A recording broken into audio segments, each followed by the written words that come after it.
자, 이런 어떤 관점에서 본다면, 이게 이제 여기서부터 이제 제가 이제 제 페이퍼에서 나왔던 얘기를 아주 간단하게 요약을 한 겁니다. 그러면 이런 관점에서 봤을 때 왜 외환위기 이후에 우리나라의 어떤 이 지배구조 개선을 위한 노력들, 예컨대 사회이사 제도를 의무화하고 그것도 일정 비율 이상으로 사회이사를 선임하도록 하고 그 사회이사들로 구성된 감사위원회라는 걸 또 설치하도록 하고 그리고 또 뭐 회계제도 개혁을 위한 어떤 법령을 만들고 소수주주권을 강화하고 증권집단 소송제를 도입하고 이와 같은 수많은 어떤 개혁 조치들을 해왔는데 그럼에도 불구하고 왜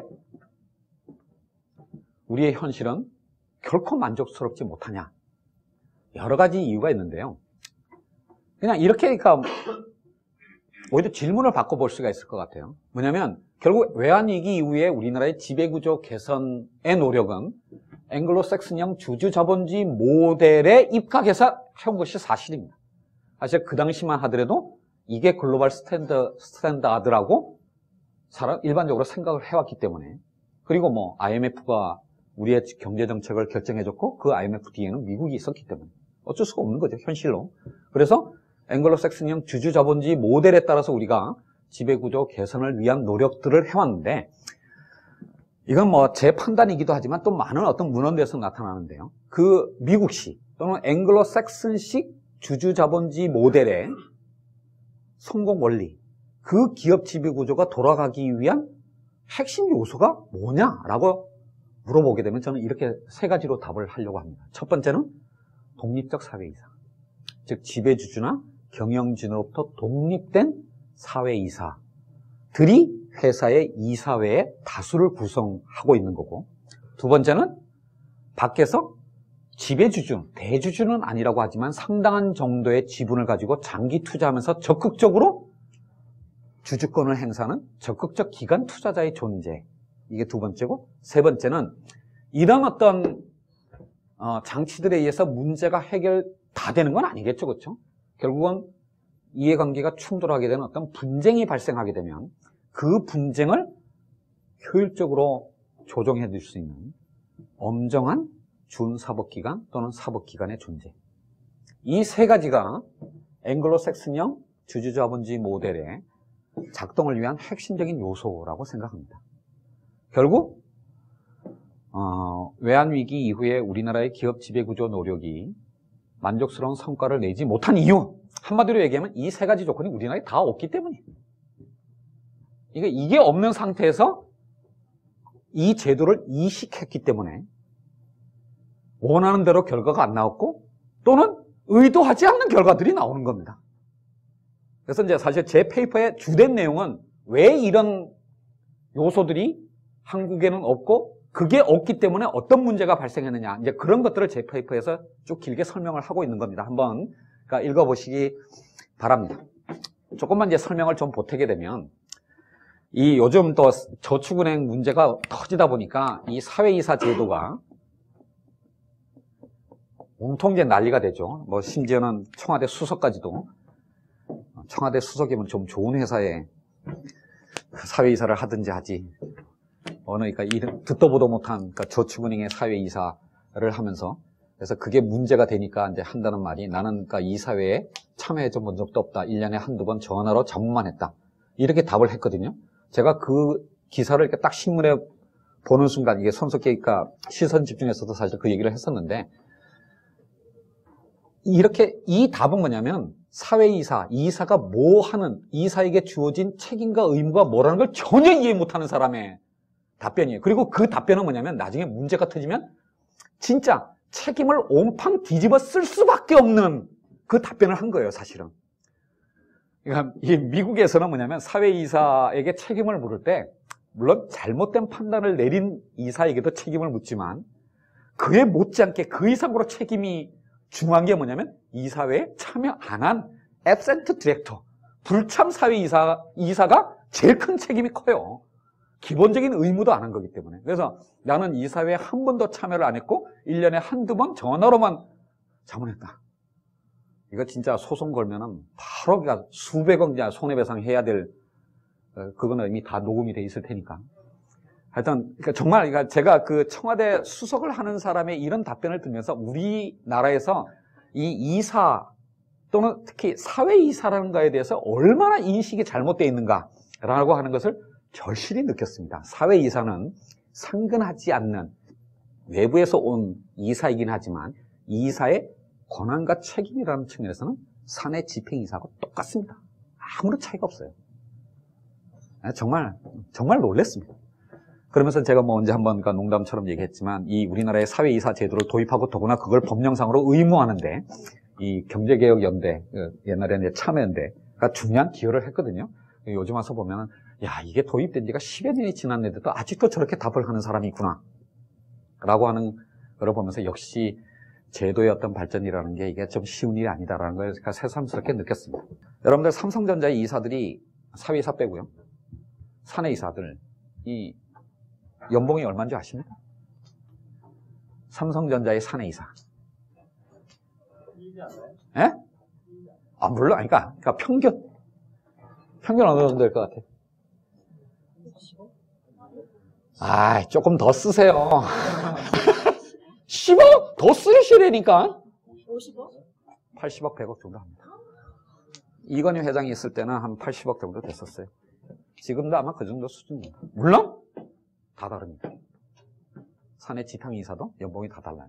문제는 누가 얼마를 받는지 모른다는 겁니다. 회사의 사업보고서에서는 총액만 나와요. 사내이사 전체에게 지급된 총액, 사회이사 전체에게 지급된 총액만 나오고요. 그리고 그걸 단기급으로, 그 다음에 장기 성과급으로, 스톡옵션으로, 스톡옵션은 뭐 따로 공시는 되기는 합니다만 하여튼 이렇게 얼마를 지급했는지도 모르지만 그거를 어떤 방식으로 지급했는지도 우리는 모릅니다. 말이 돼요? 제가 어떤 회사의 주주입니다. 내가 주인이야.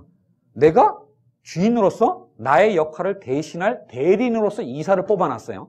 근데 그 이사가 얼마를 받는지 주인이 모르는 거예요. 당연히 외국은 이렇게 안 돼 있습니다.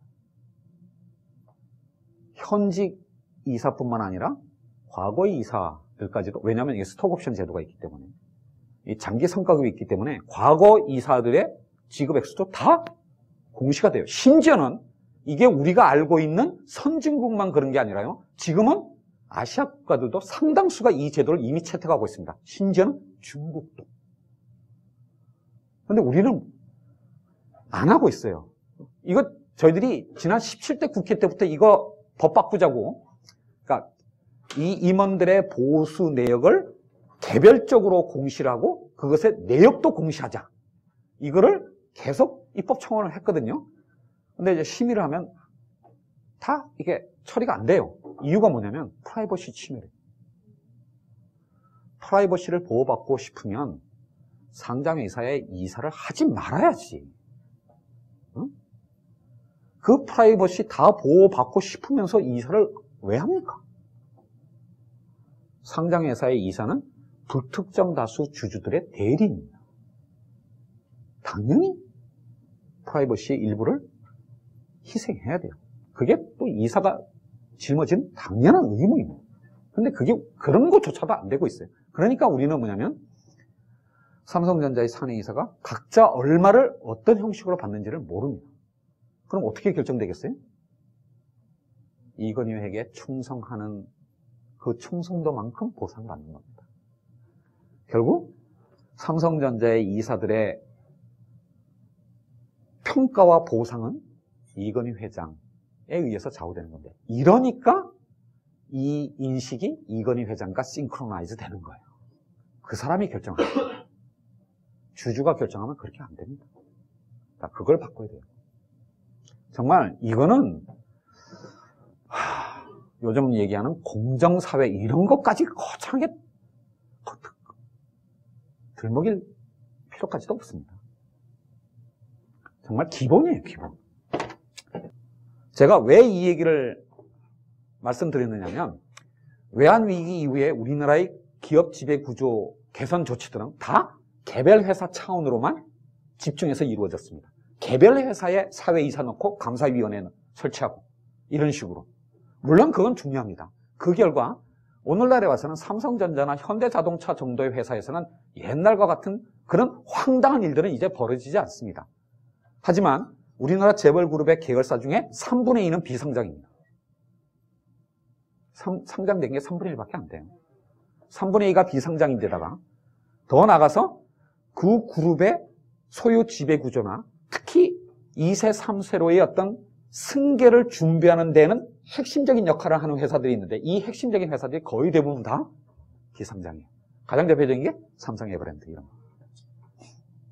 그러니까 상당수의 계열사가 비상장인데다가 특히 소유 구조와 승계 구도에서 핵심적인 역할을 하는 회사들이 비상장이면 외환위기 이후에 이루어져 왔던 이런 개혁 조치들이 거긴 적용이 안 되는 거잖아요. 그러니까 효과가 없는 겁니다.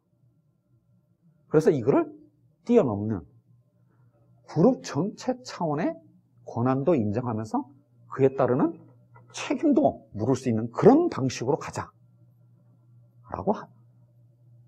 제가 생각한 거예요. 그래서 이거를 2005년부터 재벌개혁의 2단계 운동이라고 제가 이름을 붙인 겁니다. 1단계는 개별 기업 차원의 포커싱을 했다면 2단계에서는 기업 집단의 문제로 넘어가자. 그런 차원으로 한 거고요. 이게 뭐냐면 결국 이런 기업 집단으로 다루게 되면 총수, 그 사람이 모든 계열사의 이사로 등재되어 있든 없든 간에 관계없이 의사결정자면 책임을 묻는 겁니다. 물론 권한도 갖고 있고. 전략기획실, 미래전략실, 구조조정본부 이름이 뭐든 간에 이게 실체가 있든 없든 간에 그런 어떤 참모조직이 중요한 역할을 한다면 당연히 거기에 대한 권한과 책임도 동시에 물을 수 있도록 하고 이렇게 총수와 참모조직과 계열사들 상호 간의 관계를 이거를 전체를 뭐냐면 명확하게 인식할 수 있는 그런 기업 집단법 체계로 가자라고 하는 게 제 아이디어고요. 그리고 제가 이거를 주장하는 중요한 또 다른 이유가 뭐냐면 바로 이제 다음 주제에 다룰 중소 하도급 기업과의 관계의 문제를 해결하는데도 그리고 금융회사와의 관계, 특히 주거래은행과의 문제를 해결하는데도 이 접근 방식이 훨씬 더 유효하다라는 관점입니다. 그거는 다시 이제 6주제에 가서 설명을 하도록 하겠고요. 그래서 저는 이런 기업 집단법적 아이디어가 바로 재벌 자체의 지배구조를 개선하고 또한 그로부터 나오는 경제력 집중 심화의 문제에도 새롭게 접근할 수 있는 접근 방법을 허용하고 더 나아가서 주거래은행이나 또는 하도급 중소기업과 같은 이런 준내부적 관계에 있는 그런 관계의 어떤 개선에도 이런 접근 방법이 훨씬 더 효과적으로 기여할 거다라고 저는 생각을 하는 거고 이걸 이제 저희 대안으로 얘기하는 겁니다. 첫 번째, 법 지켜라. 두 번째, 법을 제대로 만들자. 간단히 얘기하면 그겁니다. 별로 과격하지는 않죠? 별로 과격하지는 않지만 저는 매우 효과적이고 그리고 매우 현실적인 대안이라고 생각을 합니다.